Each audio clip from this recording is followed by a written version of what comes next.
These apparent discords will disappear as we're able to cease our resistance to them. But we're able to do this only in proportion to our realization of the spiritual nature of the universe.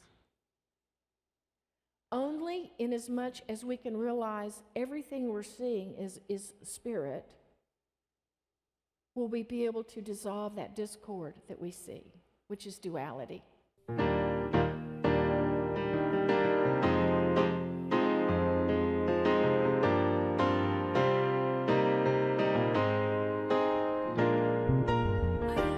I just love y'all.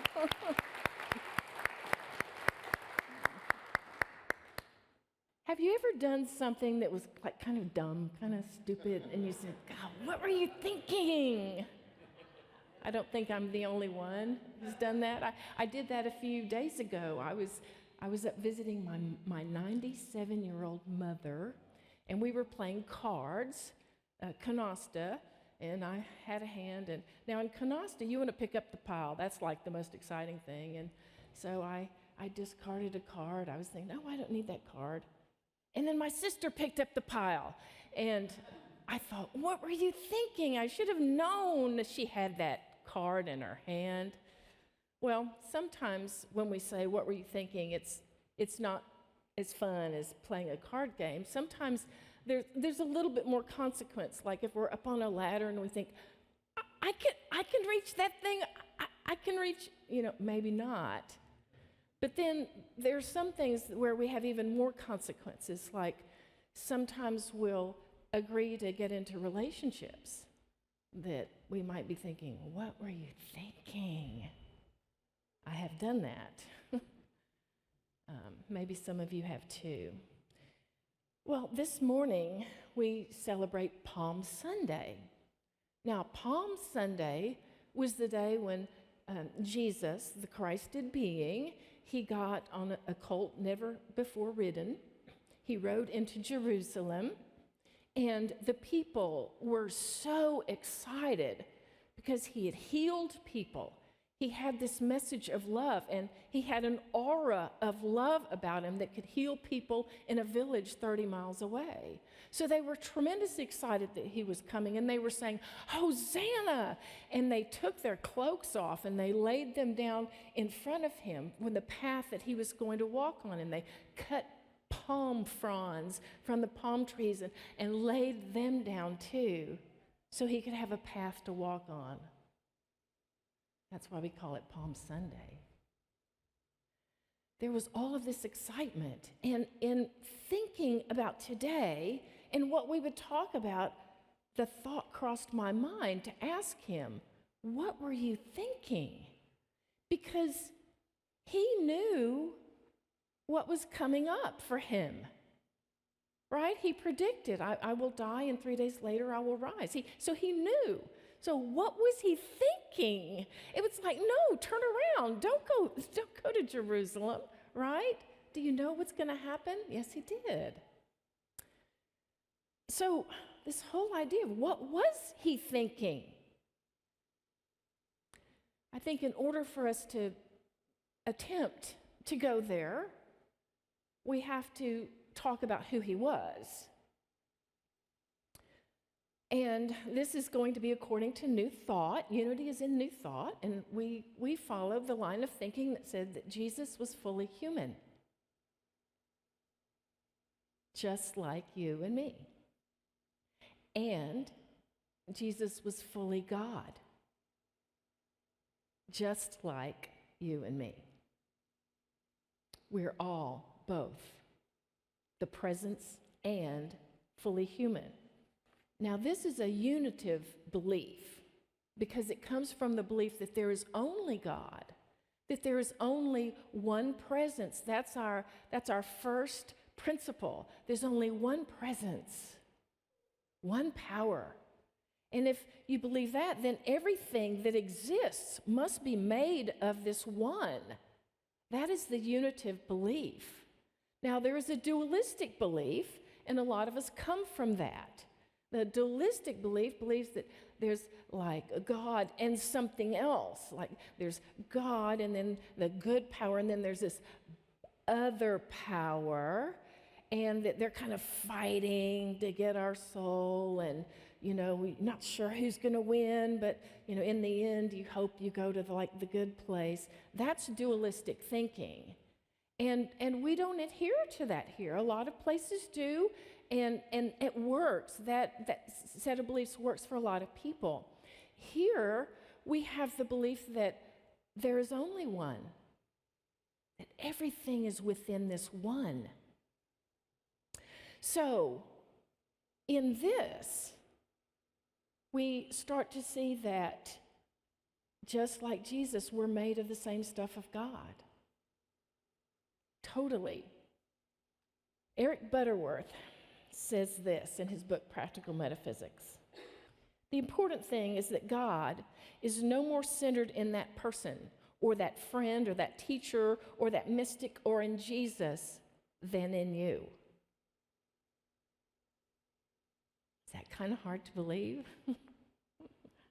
He said, of course, people can express varying levels of consciousness, and when we think of some like Jesus, obviously there's a great difference in his consciousness and ours. It's the potential that's been developed is all.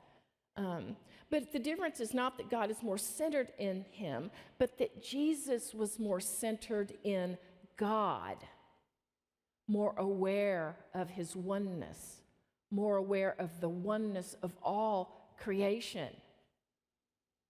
So when someone is so centered in this presence that they know it is what they are, we call that the Christ. It's called the Christ. And anyone can have this Christ consciousness. Joel Goldsmith, in The Infinite Way, tells us that. He said, was Jesus sent into the world to save it from sin, disease, or slavery? No. God, infinite principle, life, truth, and love, knows no error, no sin, and no sinner. The activity of truth in individual consciousness is the only Christ. No person is ever the Christ. It's the activity of truth in your consciousness that is the Christ of you. Can we imagine seeing no sin and no error? That's a pretty big leap for us, isn't it? It's pretty big, but that's where Jesus was. So this was his mindset.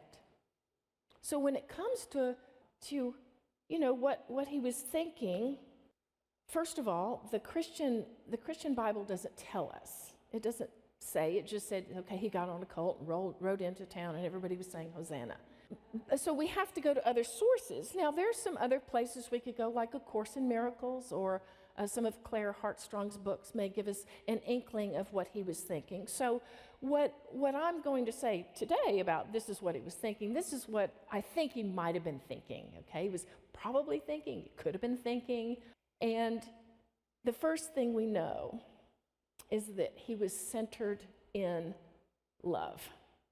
See, when you are at the level of consciousness, high consciousness, where you see no sin, no error, when you're at that level of consciousness, you are the presence of love. It's not like I'm saying, I love you, and having you say, oh, I love you too. It's not even like that. It's like your whole being, the whole field around you is love. It's love. And so I'm sure that this was part of what was going on with him. This is part of what he was thinking, was that when you're in that presence, you're not so much thinking about yourself. He probably was not thinking, oh, there are all these people that are really loving me up. I hope they go tell some of those Romans and some of those other Jewish people so that they don't kill me. He probably was not thinking that. No, his mind, out of all of this love, was on humanity. How can I serve? How can I teach? How can I be that which they need me to be in this moment? He was probably thinking that I want to be sure that I know that no one is to blame here. Wow. Well, we've blamed a lot of people, haven't we, about that week? We've blamed Pontius and Judas, and we've had a lot of blame to go around, but he did not. He did not. The Course in Miracles tells us, if you act as if you're persecuted, you are teaching persecution. Is that what he taught? No, he didn't teach that. He didn't. The Course goes on to say, rather, teach your own perfect immunity, which is the truth in you, and realized that it cannot be assailed. That awareness that because I am the presence and everything is the presence, that I, speaking as Jesus might have thought, I can never be hurt. As each one of us can think, I can never be harmed in truth, with a capital T. How can the presence of God harm the presence of God? It can't happen, right? There is only this goodness. There is only this grace that exists. So he was making sure that he exuded the presence of love for what was coming down the road. It was a preparation also for the energy field of the earth. Because he was going to be doing something that had not been done before, or if it had been, there could have been others that did the same thing, surely, but certainly not as widely known as this, not as widely believed as this.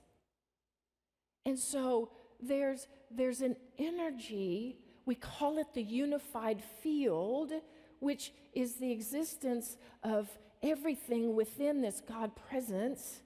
He was probably preparing that field for what was to come, so that each of us could participate in that field, so that each of us could have our own consciousness raised up in a manner that might start to have an inkling of a belief that we're in the presence of the presence. So, loving into the field. Now, another thing I imagine he was doing was practicing his embodiment practices. Jesus was in a scene, and they had some very specific practices. They did ascension practices. I'll be talking a little bit more about ascension next Sunday at the 8 a.m. They had breath practices. They had dietary practices. They had various things that they did to prepare the body for the raising up of the energetic that was required for such a high level of consciousness, and in his case, to go beyond that high level of consciousness into a total transformation of the body physically, right? He probably wouldn't have been drinking Cokes and eating potato chips in preparation for this thing that was going to happen, right?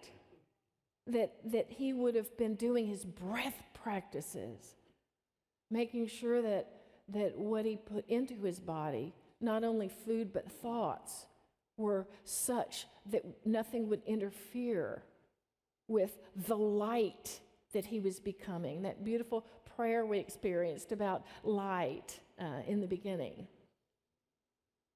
The light that he was. So embodiment practices. And then the other thing that I believe he was probably doing was simply trusting the process. If we are so aware that God is everything, that there's nothing else, nothing but God here, if we are so aware of that, then we know there's nothing to fear. So we can trust the process. We can trust what's going on. We know that everything is for us. Something that occurred to me in thinking about this week in history was that Jesus, he trusted the process so much that he had no resistance. Think about it.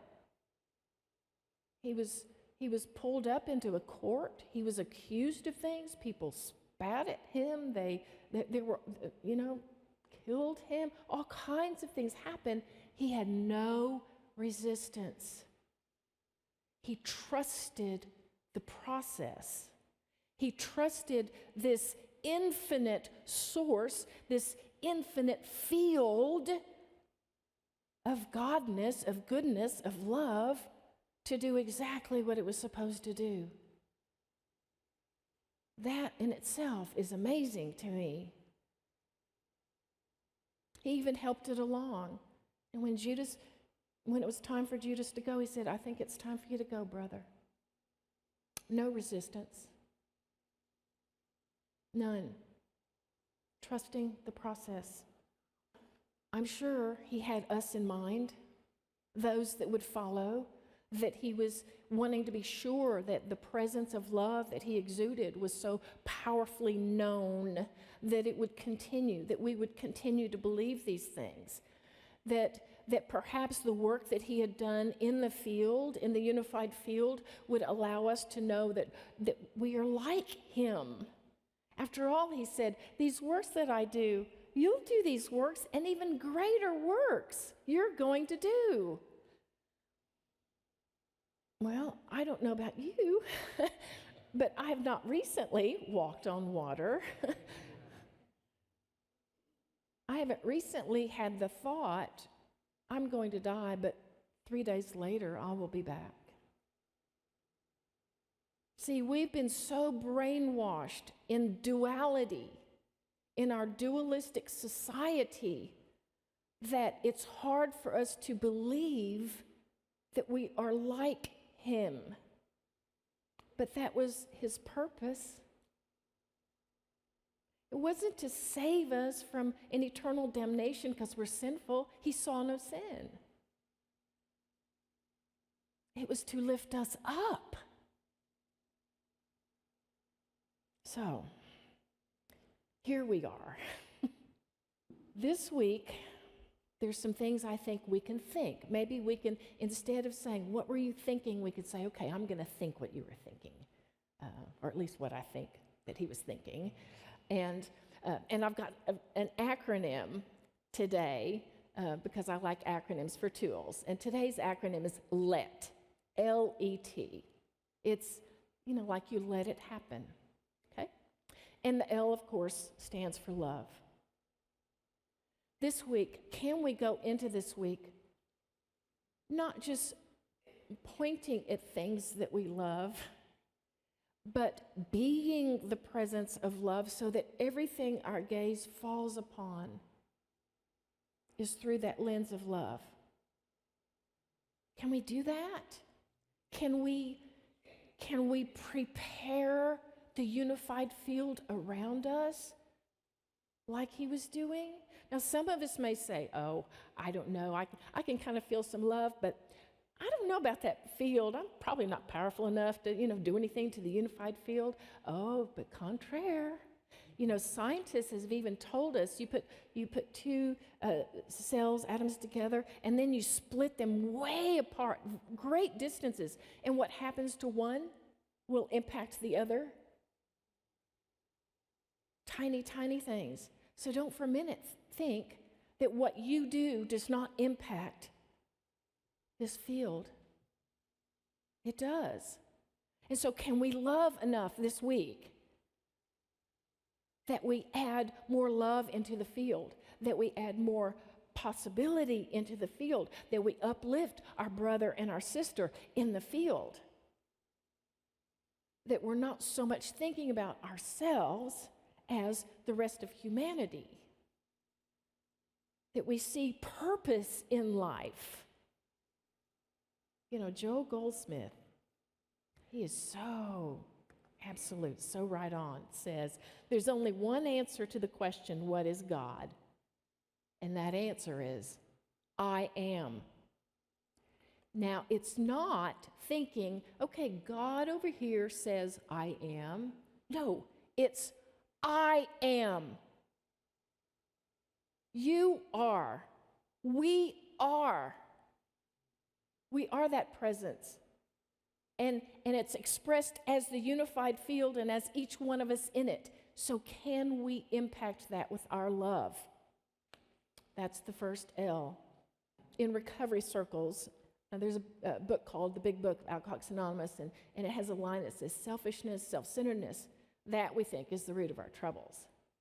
And they're not saying, oh, I'm so selfish, I'm not going to share my toys. It's not about that. It's more like that almost everything that I think or the actions I take or the words I speak are kind of a reflection of how's that going to impact me? Is that going to be for me or against me? Is that going to make them like me more or not? It's this kind of this self-centeredness. But this love that we're talking about is total other-centeredness. And it's not other-centeredness like on a person. It's like for the whole of humanity. It's expressing love as what we are. That's the L we're talking about. So the E in LET in our acronym stands for embody. Just as Jesus had his practices that he used to embody the light that he was, the high levels of energy that he was. Now, there are several ways that we can do this. One way is by clearing our field of beliefs that are untrue or that don't serve us. And I love the work of Byron Katie. She asks that most powerful question, is it true?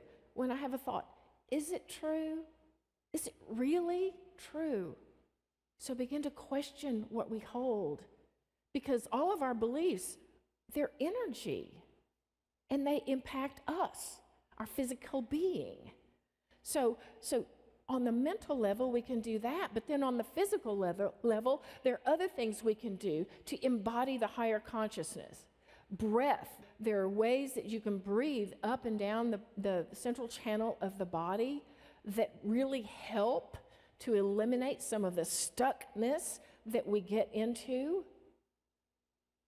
So breath works, things like yoga, sacred geometries that you can put your body into to begin to crack up those things that are stuck and not true. Tai Chi, my friend Devin back there teaches that. So there are practices that we can do to embody the truth, to embody love. And it's up to each of us to do those practices. So that's the E, embody. And then for the T, what we can do is trust the process. Trust the process. Can we get our minds around this knowledge that because everything is God, there is nothing to fear? Can we walk confidently into anything? Can we trust that process? Joel Goldsmith, in The Infinite Way, again says, there is no evil. So let us therefore stop the resistance to the discord of human existence which now confronts us. These apparent discords will disappear as we're able to cease our resistance to them. But we're able to do this only in proportion to our realization of the spiritual nature of the universe. Only inasmuch as we can realize everything we're seeing is spirit, will we be able to dissolve that discord that we see, which is duality. Trust the process. Know that everything is for you. Everything. Greet it with love. Embody it. These are easier words to say, I would say, than they are to actually carry through with. Because we're talking about such a high level of consciousness that we're attempting to rise to, that some of us have maybe never even had some of these thoughts. But Jesus thought we could do it. So this week, let's give it a shot, okay? Let's give it a shot. See if we can. Let God be God as us. Divine love through me blesses and multiplies all that I am, all that I have, all that I circulate, and I am grateful.